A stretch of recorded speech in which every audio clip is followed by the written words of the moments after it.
guys, welcome back to MK Petite. Maria Cavell here, back with another video, and today we are discussing the online shopping experience and how to navigate that.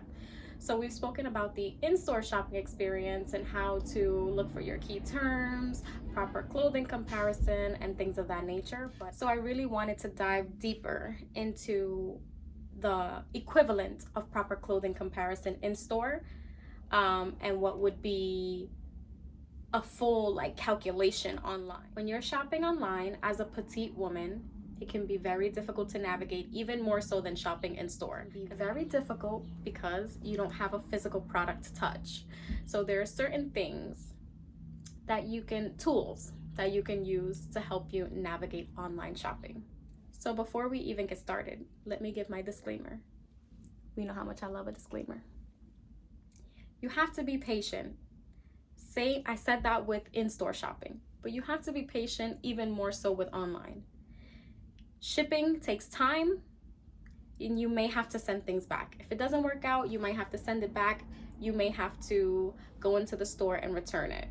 If you're not one of those people that likes to return things via mail, make sure you're only shopping at companies online that have physical stores near you.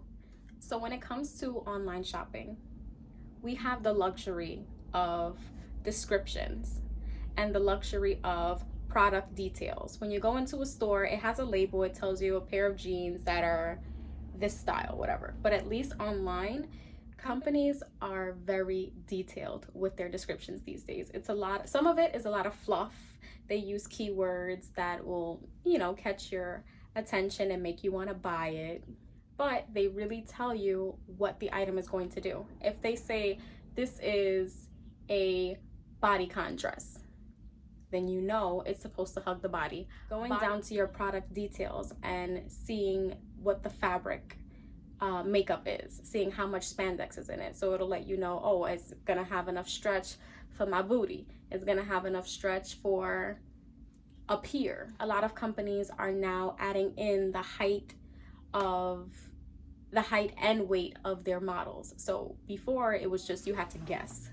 You had to do your own calculation and try to figure out how tall she is, your own scaling system. So we know if a girl has a little bit more body, whatever she's gonna put on is gonna rise, or it's gonna shorten because she has to fill it, and the garment is going to stretch this way, which means it's gonna lose some of its length. You can look and say, okay, this model has on these pants and she's 5'8". Let's say I'm 5'3", and it fits her at about here. She has a similar body type to mine, or she's a little slimmer, which means the pants are not rising that much, so it's straight. Online, you have to depend solely on what the company is showing you. And most of the time, they're not very truthful. They use certain lightings that change the color of the item, or they clip the back to make it more form-fitting. If you can, shop online with companies that use videos also, like ASOS. You can look at an item, and if you scroll far enough, there's a video most times of a girl modeling, can give you a 360 look, and there may be a pin or two in there that you can't see, but at least you know it wasn't doesn't have a binder clip at the back and made it look like, they really gave you and you ain't got none of that. You feel me? So online, yes, we have to depend on the picture that the company provides us. We have to depend on the pictures, the words, but that's where the community comes in. So there are reviews. Always read your reviews. If they're available, read them. Some women care about other women and leave full, detailed reviews. I'm this tall, I'm this body type. Matter of fact, here's a picture of me in it. This is what I didn't like about it. This is what I did like about it. If there's even one review available, read it. And read it carefully, because sometimes these girls in these reviews, they be a little salty, they'll give the item 1.5 stars, and it'll be because the company accidentally sent them the wrong color of the item, which is, it's annoying, but that's not a review of the product. That's the review of the service of the company, But I know some of these people have to leave their negative reviews somewhere, but that That's not a reflection of the quality of the product. Some people don't give reviews about the product. They're like, oh, you know, I'm 90 pounds and I bought a size medium and it just looked like a paper bag on me. Like, because you're 90 pounds and you bought a medium, that's why. So read the reviews and read the ones that matter, or I should say, consider the ones that matter, not the ones that are just upset because it didn't come in time for their birthday party, blah, blah, blah. So this is where we really get into detail about how to navigate online shopping. So using all the tools that the company has given you. They've given you a physical picture, they've given you a description, which they can be very detailed with these days. So I'm going to show you 3 different items that I bought online, and I'm going to point out different things that made me take a chance on it and purchase it, and these 3 items all worked out perfectly for me. Okay, so the first item I'm going to show you is from Good American, Khloe Kardashian's brand. It's the high-waisted flare pants. So this is a sweatpant. I don't know why they didn't put that in the description, but it's a pair of sweatpants, not just regular pants. It's sweatpants. The inside is fleece lined, or their version of fleece lined. It has a thick waistband, which I know is going to cinch the waist. If you scroll down to product details, it had enough stretch. I didn't get to screenshot that part. Those pants are sold out already, but they had enough stretch where I felt I could get into it. The model that was wearing them, she is 5'9", and you can see she's like in between. She's not super thick, but she's not super skinny. But you can see that the pants leg is, they're high waters. They're capris. I don't feel like flare sweatpants should ever be capris.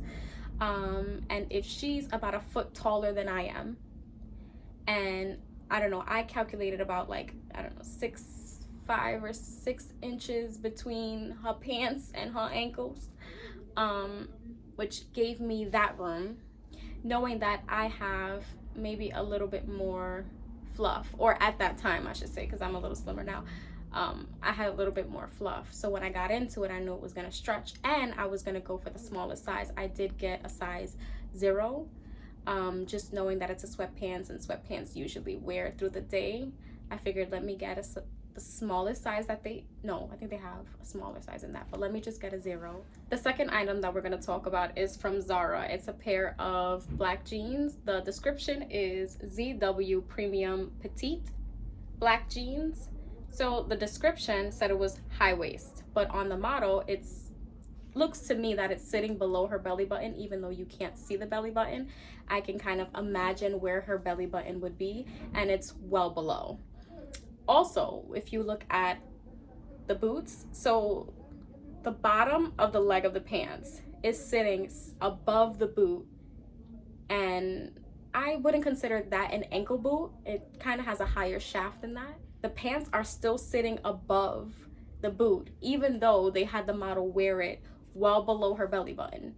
It must be made a lot shorter than their average jean, because if it's supposed to be high waist but the model's not wearing it high waist, it seems like they shimmied it down so that they wouldn't look like super hot waters on her ankles. I said, oh yeah, these are gonna be perfect. The only thing is that these jeans didn't have any stretch in them. That's what really scared me. But they're almost the balloon legs,